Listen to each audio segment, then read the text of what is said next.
Welcome to the Practice Impossible podcast, where your host, Jude Pierre, MD, also known as Coach JPMD, discusses medical practice topics that will guide you through the maze that is the business of medicine and teach you how to increase profits and help populations live long. Your mission, should you choose to accept, is to listen and be transformed. Now, here's your host, Coach JPMD. Welcome to the Practice Impossible podcast with your host, Coach JPMD, and that's me. So I have a question for you. Who do you learn from? In episode 1, I described how physicians learn. This episode will help you understand and have an idea of how our brains work as physicians and the habits that we have developed that make us the person that we are. After my life experiences, I tend to learn from older folks, people who have done it before me, people that are better than me, people that are healthier than I am. And so today we have a distinct honor and privilege to have a discussion about something that I didn't know about many years ago. And that's on grounding and earthing. And if you know nothing about it, I really encourage you to stay tuned and listen. And I am sure you'll be enlightened by this conversation. Conversation is with Clint Ober, and he's a pioneer in the field of earthing and grounding, and even has a documentary on it. On YouTube. It's actually free, and I'll link that on the show notes. And I really am happy to be able to bring this conversation to you to help you guys also practice impossible. So here we go. So welcome to the Practice Impossible podcast with your host, Coach JPMD. And today we have the privilege and honor of interviewing and having a conversation with Clint Ober, who is a pioneer in researching grounding and earthing and how it affects our health in this age of technology. And I reached out to Clint a couple of weeks ago, and it was to my surprise that he agreed to be on the Practice Impossible podcast. So I'm going to let Mr. Ober introduce himself and tell us a little bit about grounding and the work he's done. Okay. Well, first of all, I'm 78 years old. So when I talk, sometimes I'm referencing things that happened in the late 40s and the 50s. Which most people cannot relate to. But anyhow, I grew up in Montana on a ranch, and I was taught in the early days it was all about prevention. And how we got to that is like we ran cattle. And so my job as a boy was a cowboy, a young man. And you sit on a horse all day and you babysit cows. And what you're doing is you're kind of looking at them most of the time, make sure they're healthy, make sure that, that they're all look good. But if you see one that's glassy-eyed or bawling or it's not acting like the rest of the herd, then you take them out of the herd, put them in a holding pen, then you go ride the pasture, check the weeds and make sure there's no noxious weeds, make sure the grass is not too short, make sure the water's okay. Go upstream, right upstream, make sure there's not a dead animal upstream. There's a litany of small things you do, but there's always something in the pasture. I mean, if a cow gets sick, there's something wrong in the pasture. So it's about terrain, So anyhow, I grew up with that. Anytime I looked at anything regarding health, well, what's caused it? Like one of the kids who gets sick, well, what caused that? What are you eating? What's going on? What's eating you? All these kind of things. And so anyhow, but I have that basic background. But anyhow, after I left that environment, I spent 30 years in the communications industry, primarily cable television and microwave, satellites, all that kind of stuff. But anyhow, in that industry, when we built the cable systems, we learned early on, back in the 50s, that you have to ground the drops, the wires that go into the house. Otherwise, there's static electricity builds up on the lines, or there's lightning in the air, or just any number of things. But in order to maintain a high quality picture and a signal, make sure there's no noise in it and all this kind of stuff from static and just electrical noise. So you have to ground it so you splice the wire and you connect it to a ground rod and reconnect it and run it in to the TV set. And so that way, if there's any lightning or discharge of any kind, then it goes to the ground and doesn't go into the house where it could otherwise burn up the TV, blow up the TV, and start a fire. It's all about fire. So I know this is a podcast for physicians, and now we're talking about grounding electrical devices.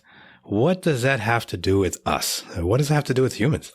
Okay. Well, first of all, the Earth maintains a slight negative charge. And the word negative means, in this case, means no charge, but it means an abundance of free electrons that can move rapidly and reduce charge, like reduce, lightning is a reduction of charge, or static electricity.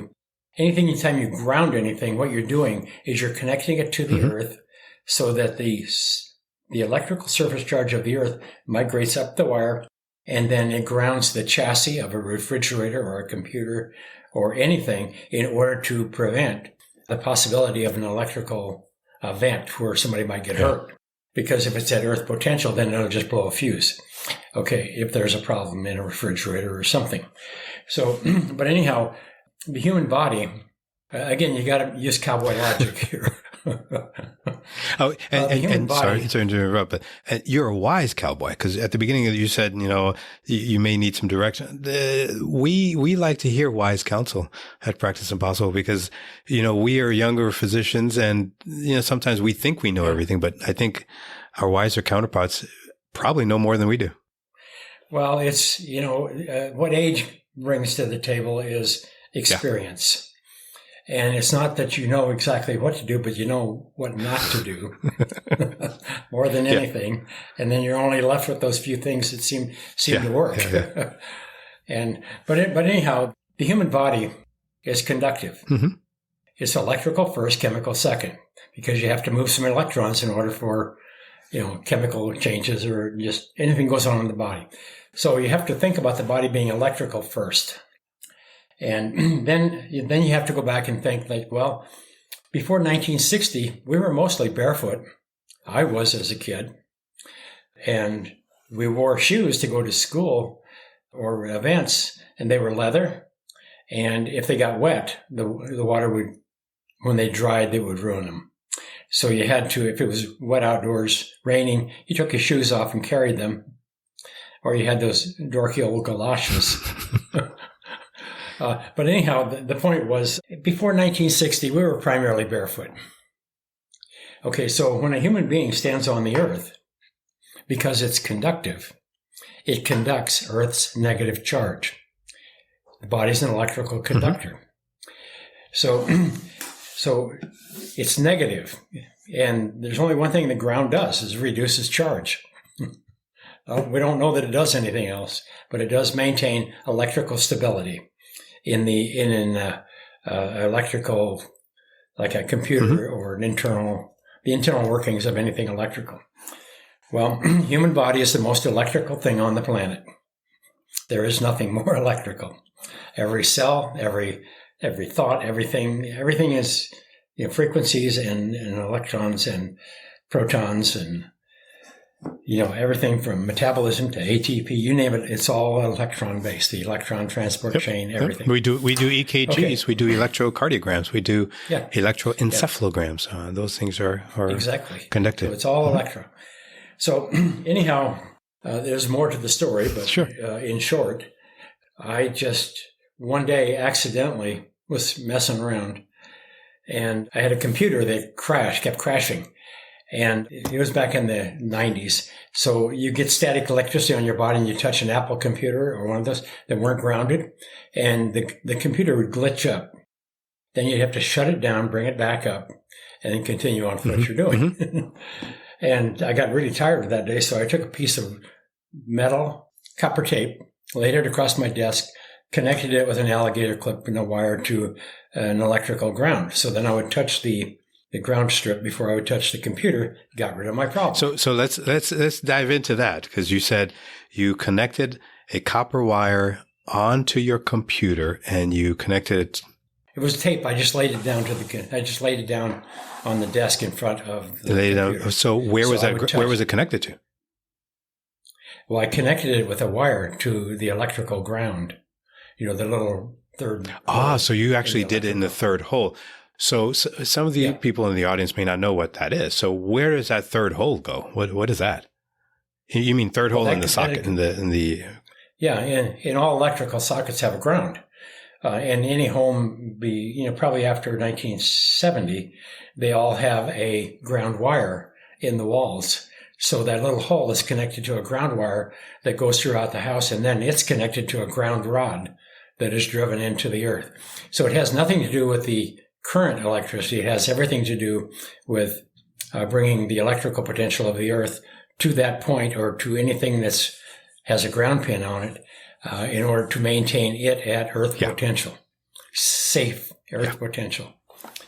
So where was I? So you were talking about I interrupted you. Sorry about that. So the copper wire connected to the computer desk. Yeah. You touch it, and it didn't have the interference with the static electricity. So anyhow, I went outdoors shortly after that, and I was sitting on a bench, and a big tour bus pulled up, and a tour group, and they were from Japan, so they were a little shorter in stature, general, and they were all wearing white Nike tennis shoes, or it could have been Adidas, I don't know, but the white tennis shoe, and it looked like there must have been a sale because everybody was wearing a similar pair, and they were white and they were big, and so they just kind of stuck out like a sore thumb. I didn't think anything about it, but all of a sudden I just had this intuitive hit that I wonder if there's a consequence to humans no longer being naturally grounded. I did not know, had no reason to ask the question other than us playing with static electricity. And I just pondered a little bit. So that night I went home and I started measuring the difference on my body, the electrical potential of my body versus the earth when I'm not grounded and I'm just walking around in my house or laying on my bed. And then I recognized all of these huge voltages, especially static electricity, lots of high voltage.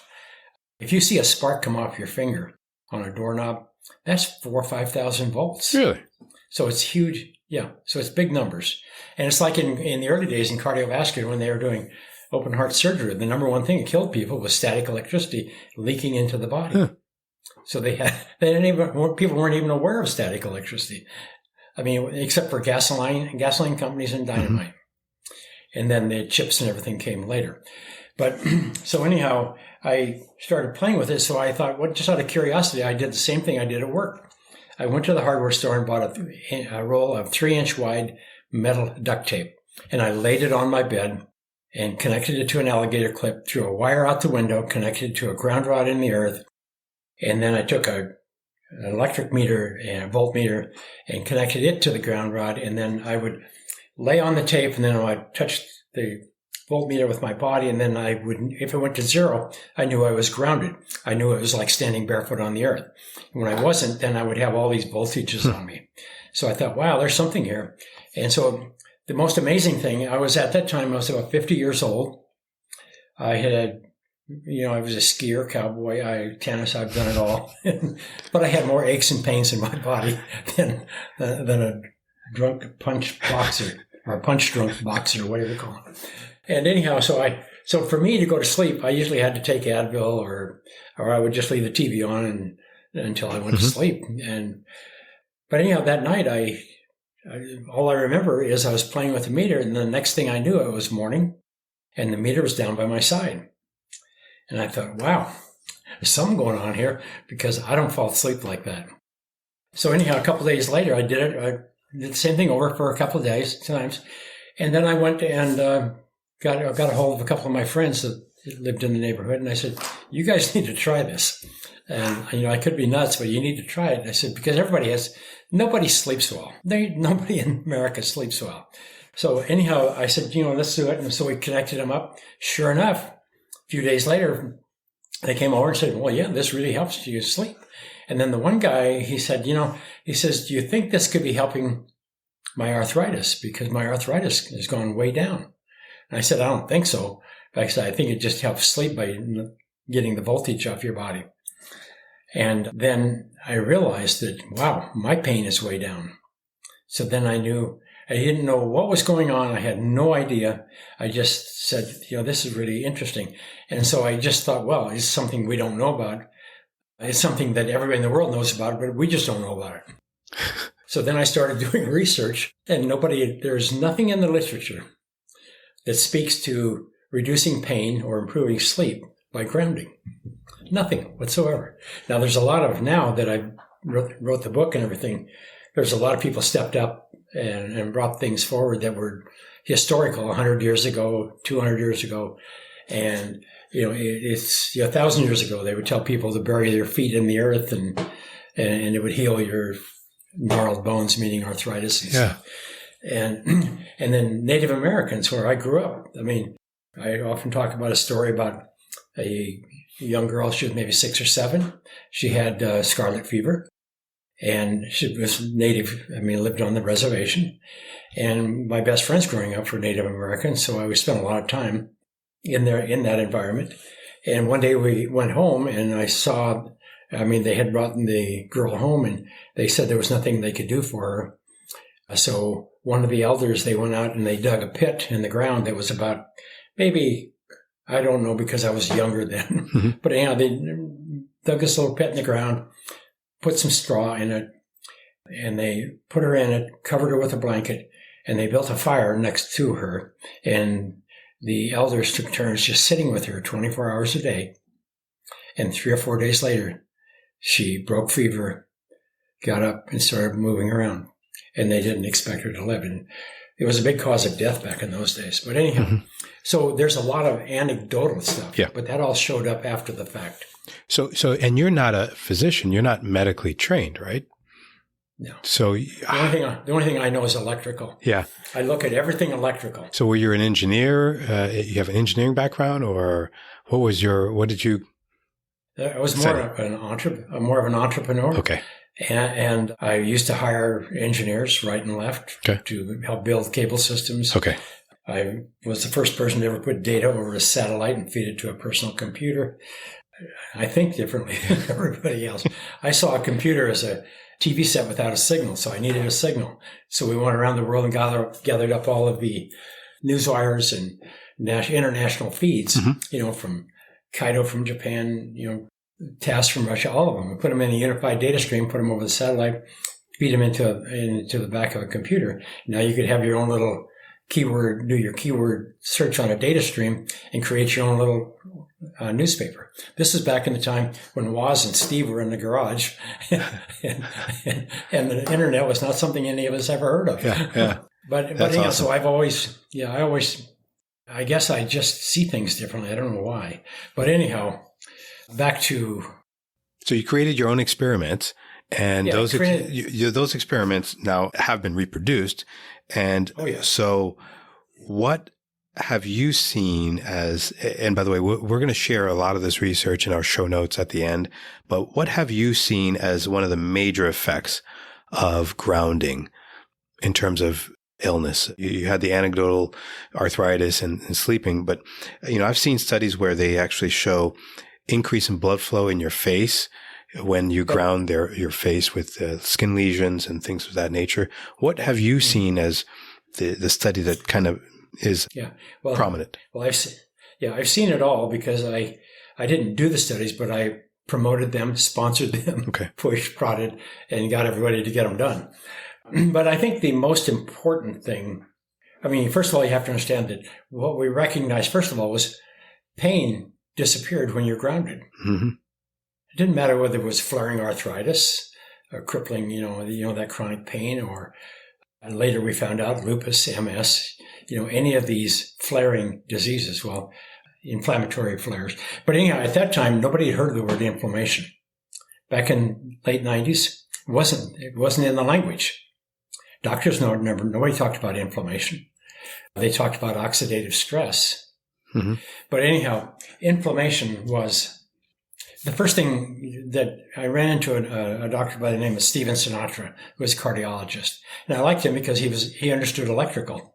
No other doctor out there knew what I was talking about. They thought I was nuts. But again, this is back in the late 90s. So anyhow, I went to Stephen and I asked him, I said, why, this is what we're doing. And he says, first of all, Clint, he says, if you're reducing pain, you should be looking at inflammation.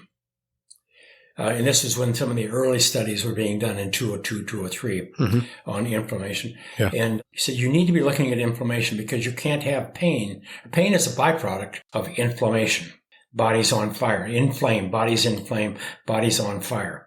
And I said, okay, we got to make sense of this because we're grounding somebody and putting out a fire inside the body. Well, I understand grounding a cable to prevent a fire in the home from a lightning or being not grounded and so on. So I just, again, it was cowboy logic and intuition all the way.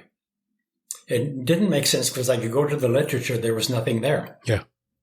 So what? Sorry, go ahead. But you had to ground somebody before you could do open heart surgery. I found that out. Yeah, and you know what? After doing some research, I didn't know that either myself. So, I try to do some research on coastal living and populations that live on the coast.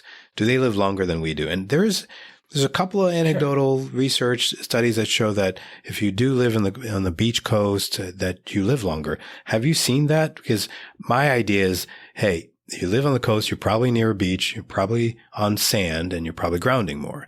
What have you seen in terms of that type of research?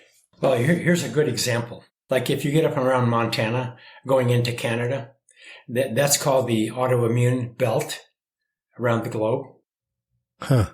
Okay, there's only 2 or 3, maybe 10 days a year that you could have a picnic outdoors and go barefoot.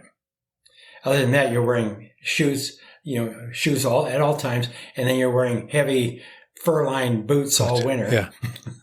and so on. Where if you go towards the equatorial area, autoimmune disease is very low.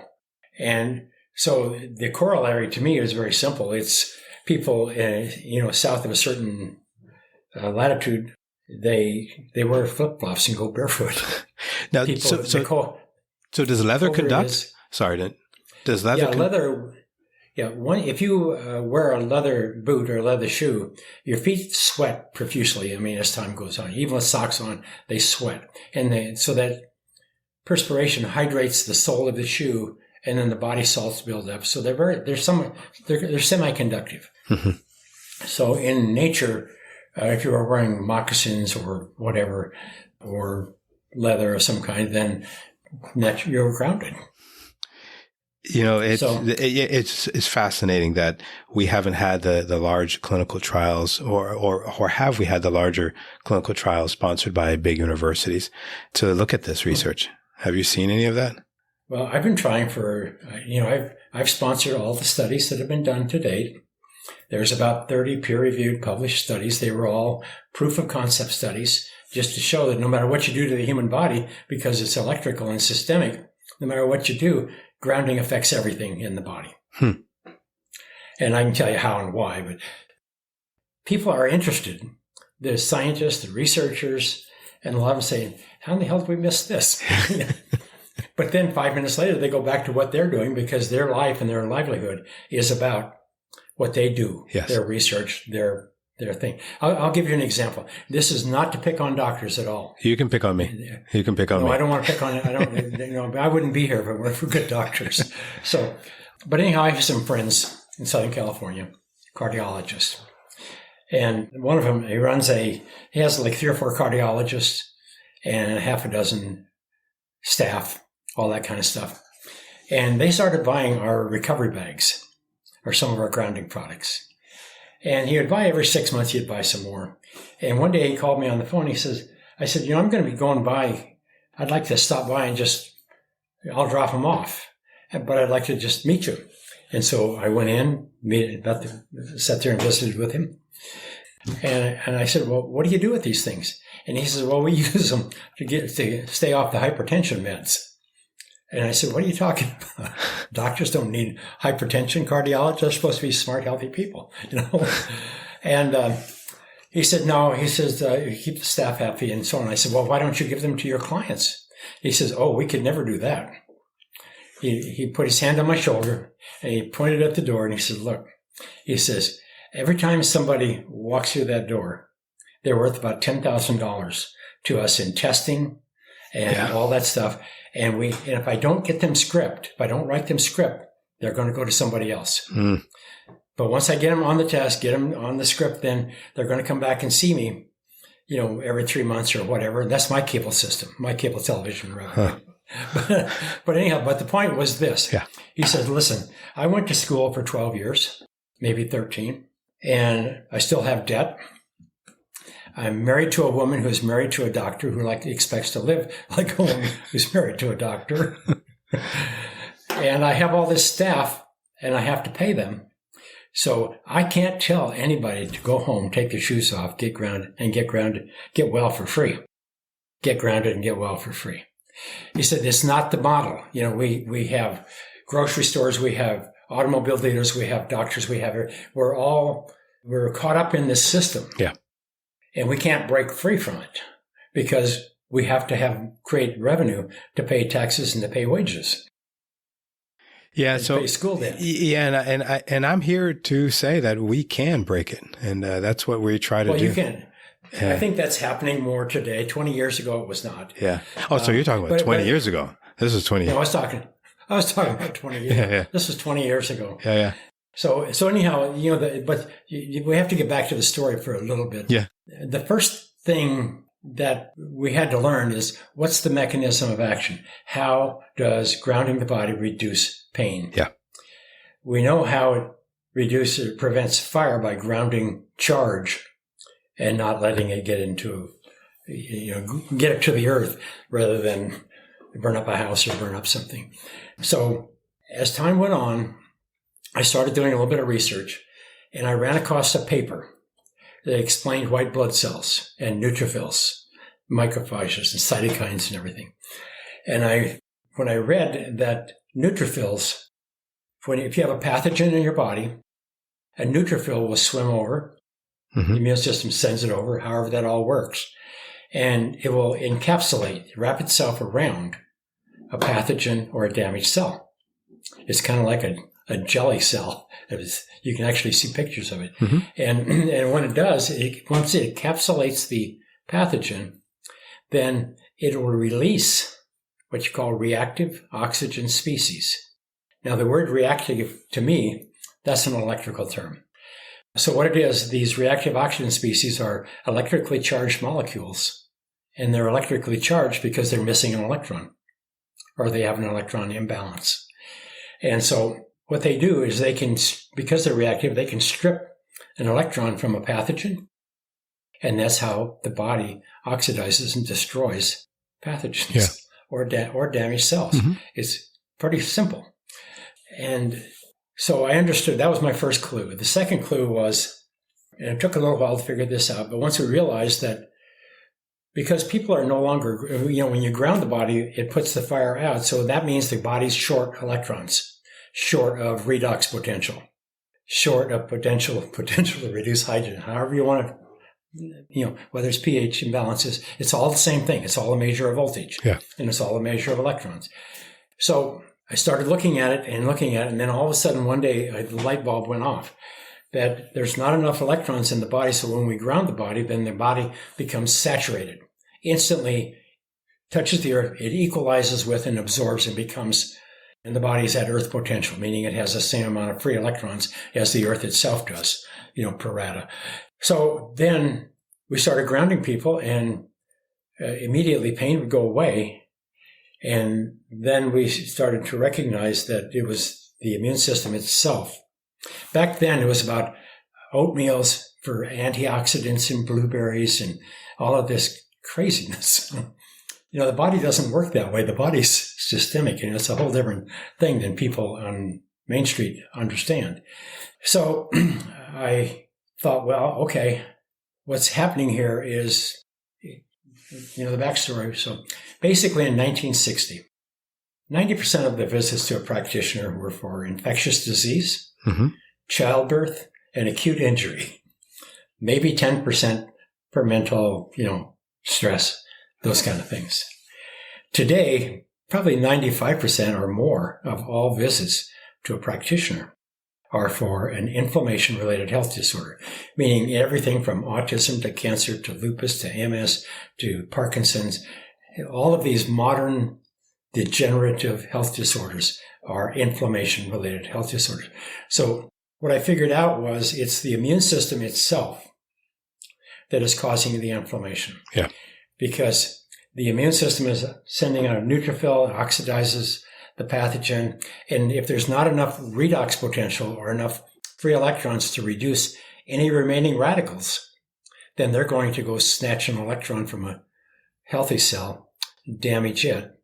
It screams out to the immune system, hey, something's still here getting me. The immune system sends another neutrophil. So all of a sudden you have a chain reaction. And it's just continued collateral damage. And that's what starts the fire of inflammation. That's where the word fire comes from. When you're burning a log, that's exactly what you're doing. Yeah. Yeah.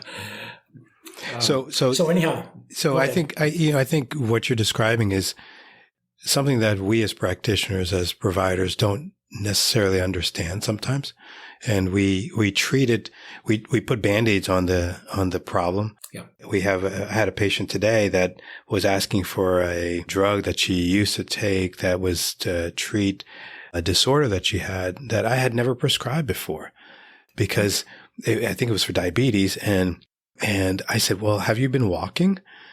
No, I haven't been walking. I haven't been doing anything physical. But yet patients are looking for answers, looking for Band-Aids, looking for things, but they're not looking at the root cause of the problems. And I think, at least from my experience, I have to say that after using some of the things that I've seen that you actually provide through your organizations, I actually have my keyboard on a grounding pad right now. And I used to have wrist pain that I don't have anymore since I started using it. I used to have very restless sleep, and now I have a blanket that I'm sleeping on. And I want to touch on that. Yeah. And I think we're hitting a hard stop on time, but let's pause and we'll come back to that. Okay, cool. So there you have it. Grounding, what earthing is with Clint Ober. And in 2 weeks, we're going to come back and talk about what you can do to ground yourself in your practice, in your life, and just your everyday living. So we'll give you some practical tips. Couldn't fit everything in this episode. Stay tuned in 2 weeks. We'll be back with Clint Ober for more.